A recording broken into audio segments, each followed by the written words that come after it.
Greetings, DFG here.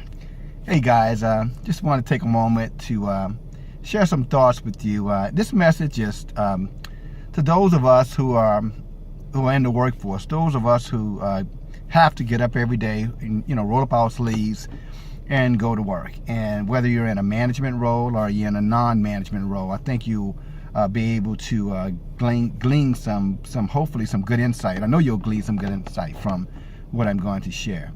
And the basis for this information is just to help you better understand not only your work environment, but who's leading you in your work environment.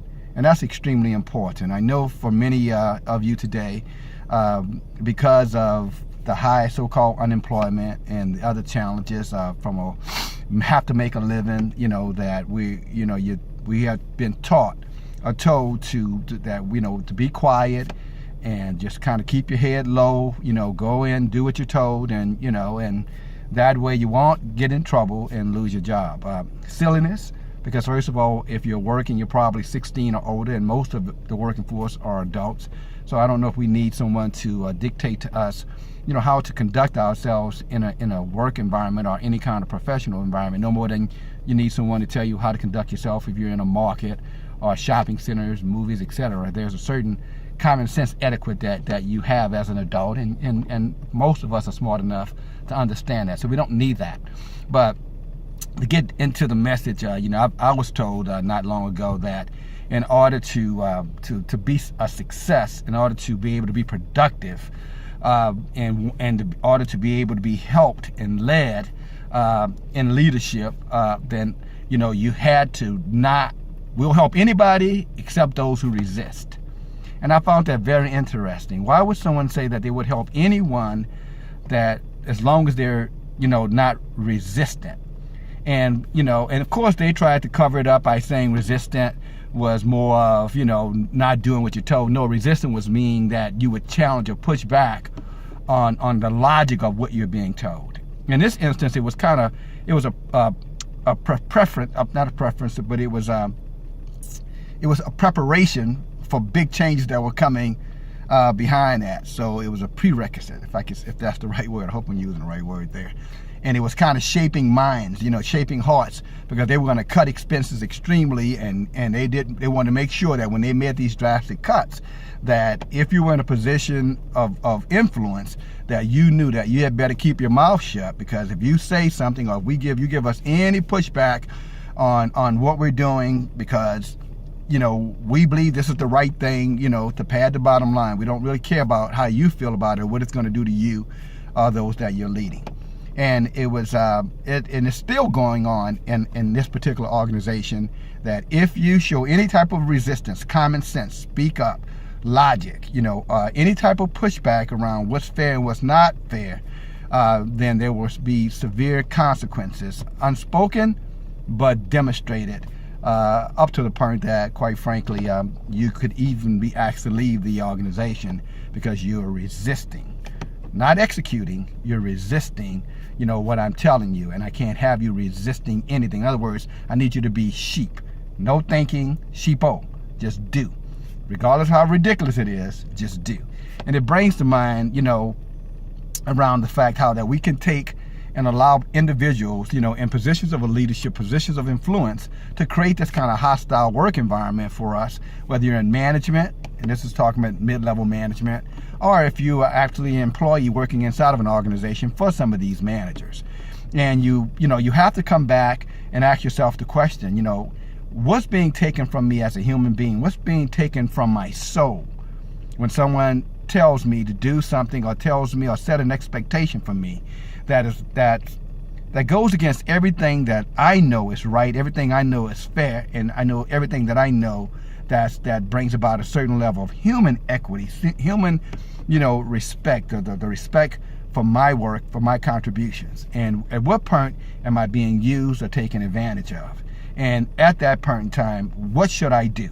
And more importantly, what should I expect from a leader who's leading me in an environment where things are hostile? And what I mean by hostile, not violent, but hostile, where people are complaining, people are mumbling, people are expressing concern about wages, cutting of hours, quality time, working, on days where they really shouldn't be working, holidays, things, special holidays.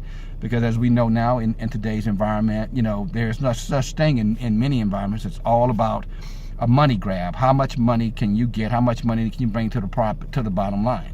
And although we all understand that making a profit, business are in business to make money. That's no questioning there. But businesses making money should never interfere with doing the right thing for the individuals or the people inside of those organizations. And unfortunately, that's been compromised. And they use statistics, unemployment rates, et cetera, to terrorize you into putting up with, including statements like, you better not resist. You know what I'm saying? We'll help anyone except you resist. And you who may know what I'm talking about, I'm talking about you, and I'm absolutely talking about you. And you ought to be ashamed of yourself. I know you're not. I'm sure you're proud of yourself because you think you're doing something heroic by driving results that are so unsustainable that one day they'll come back, as the old saying, the chickens will come home to roost. You'll be the victim of the same expectation, unreasonableness that you're driving in others. Ultimately, you're going to be faced with it. You'll remember this video when you do. So, you might want to cut off right now. But that being said, and this is the story that I want to share. I'll read it real fast to you. It says, what kind of man having 100 sheep, if he lost one of them, would not leave the 99 in the wilderness and go after that which is lost until he found it? And when he found it, he would lay it on his shoulder, in other words, carry it back, and he would be very, very happy about it, rejoicing. And when he came home, he would call together his friends and neighbors, saying to them, rejoice with me, for I have found the sheep that was lost. In essence, when you're looking at leadership or you're working in a work environment, when you're looking at leadership or working in a work environment, if you're working for someone that's okay, with, losing people inside of that work, laying people off, terminating people for things that could be something that's just they're having a personal problem, maybe there's something that they need some development on, maybe some redirection on. And it brings to mind organizations like Costco, for example, who, and I may have this wrong, but from the best of the information that I have, will work very, very hard to place individuals inside of their organization, if they don't fit. So if they work in one department and they're not doing a good job, their attitude is, let's find another place to put them and see if they'll do, maybe we have the right person, just the wrong placing of it. In other words, we have a point guard who's playing center. So maybe we need to take the center and put him under the rim, and then let's take the point guard and bring him up front and allow him to handle the ball and see how much more effective we can be. And sometimes it's as simple as that. But this parable or this story is simply a story around a man who cares enough about the people inside of his organization, the people on his team, that he doesn't want to lose any. And he will go above and beyond to make sure that if he lost one, he would do everything in his power to go and get that one and bring it back, and would be so happy to bring it back with the other 99. That he would go about, he would go home and he'd tell everybody about, I really did a good job today. I really worked hard today because that was a situation where that I could have made the decision to allow someone to leave the organization, but no, I cared enough about that individual to figure out a way to get them back into the organization, and along with patience, keeping and working with them to get them back on the right track through love, through caring. That's what it means when they say he carried him on his shoulder. In other words, didn't say, okay, I'm gonna give you one more time. No, he got them back, worked with them, cultivated them, found out, looked inside of them, and said, okay, what is it that I can do? What is it gonna take for you to be successful, and how can I help you achieve that success? That's what caring meant. Now, the last part that I want to say in this message is to you that's to the leadership. This is to the individual. If you're okay with losing key people on your team, and you're okay with them allowing these key people to leave, then you need to understand that when that one sheep is lost and they don't care about the one sheep, guess what? They don't care about you. There's an old saying that, the end justifies the mean. I would tell you, no, the end is consistent inside of the means. So if they're willing to allow one sheep to go, if they're willing to terminate someone for something that is a wrong decision and you go along with it, in other words, you stay quiet about it, then what you're doing is sending a message to them that is okay. And you should never. So if they treat one wrong, you can believe they're going to treat you wrong. You follow me? And so you need to always understand that if you want to evaluate what's going on inside of your organization, Don't think that, hey, because they didn't do it to me, it's the other guy, so it has nothing to do with me, so I'm going to tend to my business. No, that's absolutely the approach that they want you to take, and that's the story they want you to believe. Well, you know what, you're doing good, don't worry about them. No, you're your brother's keeper. We all of our brother's keepers, all of us, those who are genuinely caring. You follow me? And I would tell you that most of us who are rolling up our sleeves, going out there every day, working hard, regardless of where we may fall short, we still have a responsibility to one another. And we need to look outward and see exactly how they treat one to understand that's exactly how they will treat you if you happen to become that one. So inside of that story is not only a leadership component where the leader is willing to go above and beyond to save one member on the team, but it's also a message to the team itself that, hey, if I have a leader that's willing to go out and save one, then I have the right leader, because maybe one day that one would be me, and I could expect and I could hope for the exact same thing. But on the other hand, if I have a leader who's content with that, that's okay with that, that's more than willing to walk away and just act as though that person never existed, I have the wrong leader. And as the 99, the majority, I need to stop, reflect, grab the team, take some risks, and make a positive difference by not allowing yourself to be put in that kind of hostile environment. And, the majority always rule. That's the part of a democracy or a republic. And a republic just don't stop at the voting polls. A republic doesn't just stop at decision making in terms of, how we are treated as citizens.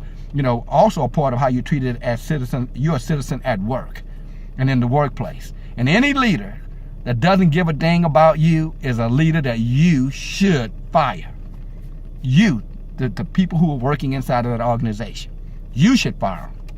Don't let them stay. Because if you do, then all you're doing is compromising your own ability, or your own, not ability, but having the ability to work, your right to work. And you're sending them a message that it's okay. So yes, resist when resist is right, and cooperate when cooperation is for the betterment of the team. Okay? So I know there's a little story on both sides of it. I hope the story, in the sheep, and I know that story is a salvation story, so don't, in essence, if you wanted to look at it from a biblical perspective, it's God saying that he doesn't want any soul to be lost. And that any soul that was created by God, if it gets lost and that soul comes back to God, that the angels in heaven are rejoicing in, and it's a great day. Well, those rules are heavenly rules, but they're also earthly rules. And it's up to us if we're going to influence or implement it or demand that those earthly rules are in place in today's workforce. Thank you. Now you have it. DFG. Appreciate you guys. Have a great day. Goodbye.